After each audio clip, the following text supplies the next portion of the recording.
Senator Judge Erwin Tulfo, you are recognized, sir. You may proceed when you're ready. You have 2 minutes.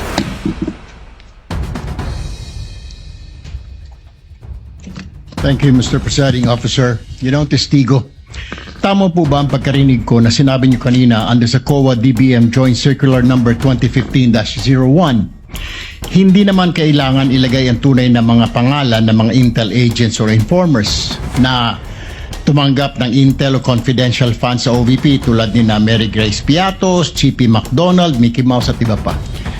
Is this correct? Sinabi ko po, Your Honor, ay silent po yung circular as to that matter po. Silent. So po pwede.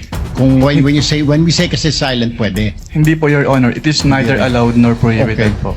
So, if this is not allowed or prohibited, bakit nang i-audit po ninyo ang confidential intelligence fund po ng OVP, hindi ninyo hiningi ang tunay na mga pagkakilanlan ni na Piatos, McDonald, Mickey Mouse at iba pa? Katulad nga po nung sinabi ko sa sa aking previous testimony, ang focus po ng audit namin ay compliance audit. So, kung ano po yung provision ng circular, yun po yung ginagawa naming basis for our audit po. Okay, compliance. When you say compliance, ito po ba periodic or random?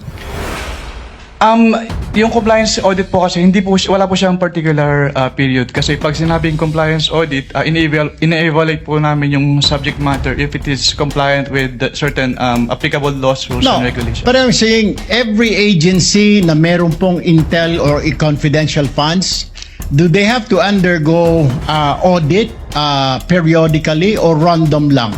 Dahil marami po tayong ahensya ng gobyerno na may mga intelligence confidential fund na hindi naman dapat.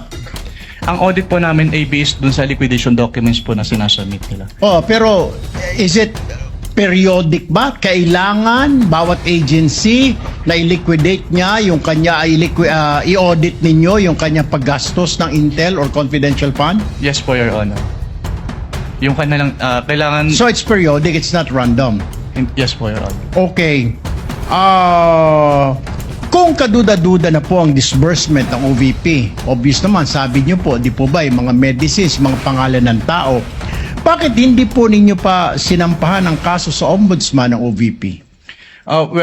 Under our rules po, Your Honor, pwede lang namin siyang i-refer to the Office of the Ombudsman kapag nagkaroon ng final order at hindi po kinumply ni OVP yung order po. Bakit? Nasaan na po ba yung order ngayon? Ano na po ang status? Ito mga findings nyo, 2023, 2024 pa ito, 2026 na po tayo ngayon. Wala po akong personal knowledge about the status po since hindi na po ako connected sa ICFAO.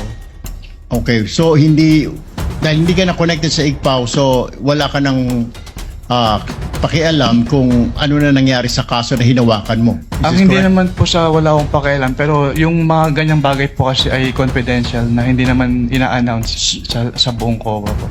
Ayun. So, ibig sabihin, hindi mo na alam at hindi mo rin alam kung bakit hindi kinasuhan or ni-refer sa ombudsman itong issue na ito. Yes po, Your Honor. Thank you very much, Mr. Presiding Officer. Thank you.